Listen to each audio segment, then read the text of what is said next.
Que o seu dia seja abençoado e repleto de paz. Hoje, a gente vai fazer uma análise profunda de um evento que, olha, está no centro de tudo, definindo visões de mundo e intrigando pessoas há séculos. Com certeza.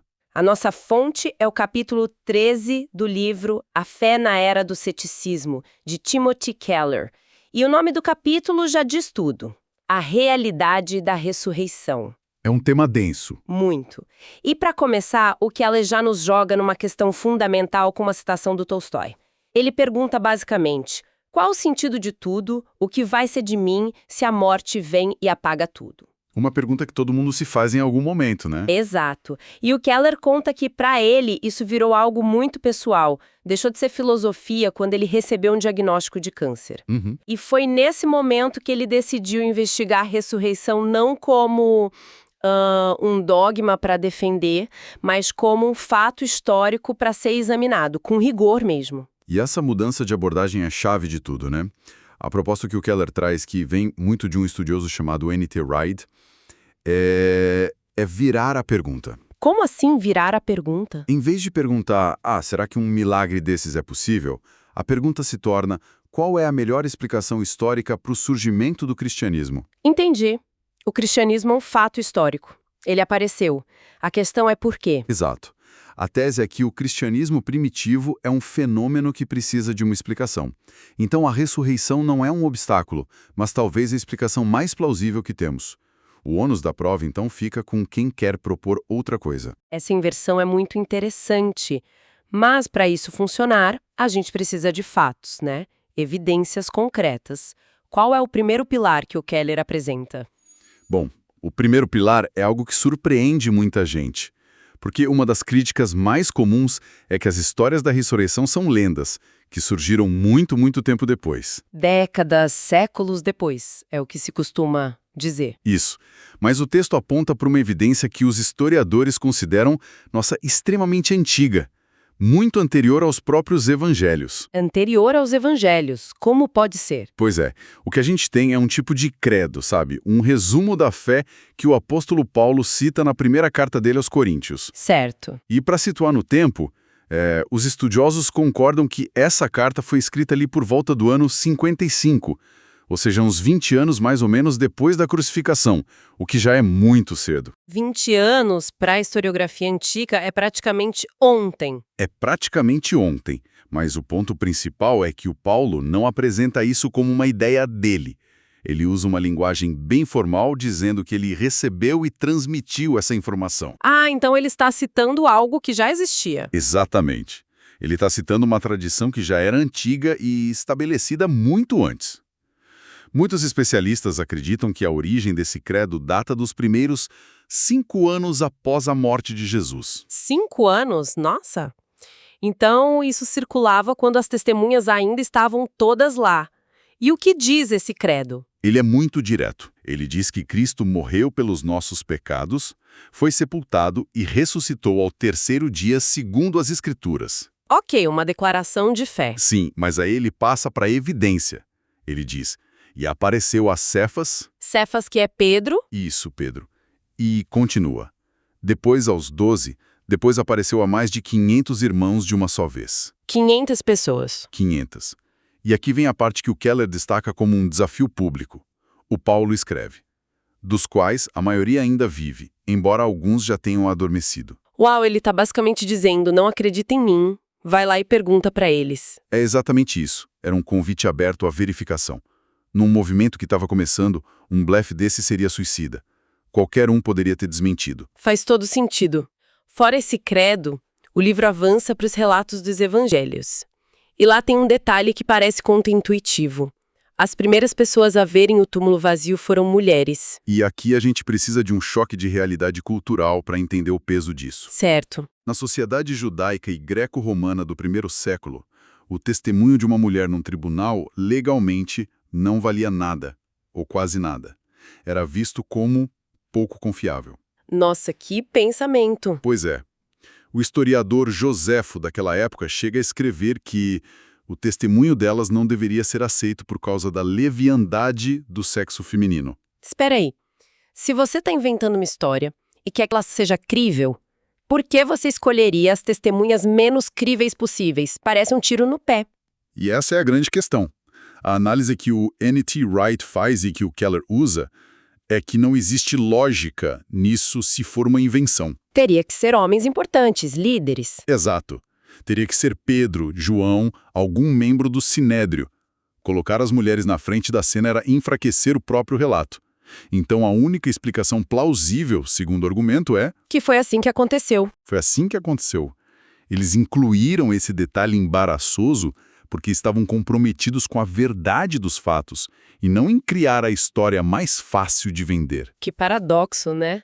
A fraqueza do relato para a cultura da época se torna a maior força dele como evidência histórica hoje. Exatamente. Ok. Então a gente tem um credo super antigo e testemunhas inconvenientes que reforçam a historicidade. Agora vamos testar as outras possibilidades. As teorias alternativas. E a primeira é: e se foram alucinações? A teoria da alucinação é clássica, mas ela tem alguns problemas sérios. Primeiro, alucinações são experiências individuais, subjetivas. Acontecem na mente de uma pessoa. Isso. A ideia de que mais de 500 pessoas diferentes, em lugares e momentos diferentes, tiveram a mesmíssima alucinação, da mesma pessoa que conversou, que comeu com elas... Não tem paralelo na psicologia. Não tem. Alucinações em grupos são raríssimas e, quando acontecem, são visões vagas, não interações complexas como as que são descritas. E tem o problema do corpo, certo? Uma alucinação não explica o túmulo vazio. Esse é o ponto fatal da teoria. Nada disso, nem visão, nem sonho, nem alucinação em massa, explica o túmulo vazio. As autoridades tinham todo interesse em acabar com aquele movimento. Era só mostrar o corpo. E nunca mostraram. Nunca mostraram, o que sugere fortemente que o túmulo estava, de fato, vazio. Entendi. E a outra ideia? A de que as pessoas daquela época eram mais crédulas, que viviam num mundo mágico e estavam prontas para acreditar em algo assim. Esse é um ponto muito importante, e o livro argumenta que a realidade era o exato oposto. A ressurreição de Jesus não se encaixava na visão de mundo de ninguém. Nem dos gregos e romanos. Principalmente não a deles. Para a filosofia grega, o corpo era uma prisão. A salvação era se libertar do corpo, a alma ir para um plano espiritual. A ideia de voltar para um corpo físico era repulsiva para eles. Bizarra. Totalmente. Quando Paulo prega em Atenas para os filósofos, eles ouvem com interesse até lhe falar de ressurreição. Aí eles zombam dele. Ok, para os gregos não fazia sentido. Mas e para os judeus? Eles não acreditavam na ressurreição? Acreditavam sim, mas de uma forma muito específica. A crença judaica era numa ressurreição geral no fim dos tempos. Ah, de todo mundo junto, no final. Exato. A ideia de uma única pessoa ressuscitando no meio da história, enquanto o mundo continuava como estava, isso não fazia o menor sentido teológico para eles. Não existia essa categoria de pensamento. Então, para eles era tão chocante quanto para nós hoje. Tão chocante quanto. A ressurreição não era o que eles esperavam. Pelo contrário, ela quebrou a visão de mundo deles. O que nos deixa com a última grande teoria alternativa, a conspiração. Os discípulos roubaram o corpo e mentiram. A teoria da fraude? E aí o argumento se volta para a motivação. O que eles ganharam com essa mentira? Poder, riqueza, status? Pelo contrário, né? Exatamente o contrário. Eles foram perseguidos, presos, exilados e, na sua maioria, torturados e executados de formas horríveis. É a frase de Pascal que o livro cita. Eu acredito naquelas testemunhas cujo pescoço é cortado. Precisamente. Pessoas morrem por aquilo que acreditam ser verdade, mesmo que estejam erradas. Mas é muito, muito improvável que um grupo inteiro de pessoas vá para a tortura e para a morte por algo que eles sabem que é uma mentira que eles mesmos inventaram. Alguém teria aberto a boca. A história não se sustentaria. Não se sustentaria. A transformação deles de homens com medo para pregadores destemidos é um dos fatos que mais exige uma explicação. Certo. Então, se as teorias alternativas têm tantas falhas, o que a ressurreição como hipótese consegue explicar? Bom, ela explica o maior quebra-cabeça de todos, o surgimento explosivo do próprio cristianismo. Como assim? Pensa no cenário. Você tem um grupo de judeus do primeiro século. A identidade deles é baseada num monoteísmo feroz. A maior blasfêmia que existe é adorar um ser humano. Certo. E, de repente, semanas depois da execução humilhante do líder deles, eles começam a adorar esse homem, Jesus, como divino, como o próprio Senhor. Isso não tem precedente. É verdade. Outros movimentos da época, quando o líder morria, ou acabavam ou arrumavam outro líder. Exatamente. Nenhum deles falou, nosso líder executado ressuscitou, vamos adorá-lo como Deus. Essa mudança teológica foi uma bomba no judaísmo daquela época. Foi súbita, radical. E a pergunta é, o que causou isso? A única resposta que eles mesmos deram foi, nós o vimos, ele ressuscitou. E essa crença não era só mais um item na lista de coisas para acreditar. Virou o centro de tudo. O motor de tudo. E aqui tem um ponto que o Keller destaca citando Wright que é fundamental. A mensagem da ressurreição não era só sobre ir para o céu quando morrer. Não. Não, essa é uma ideia mais grega.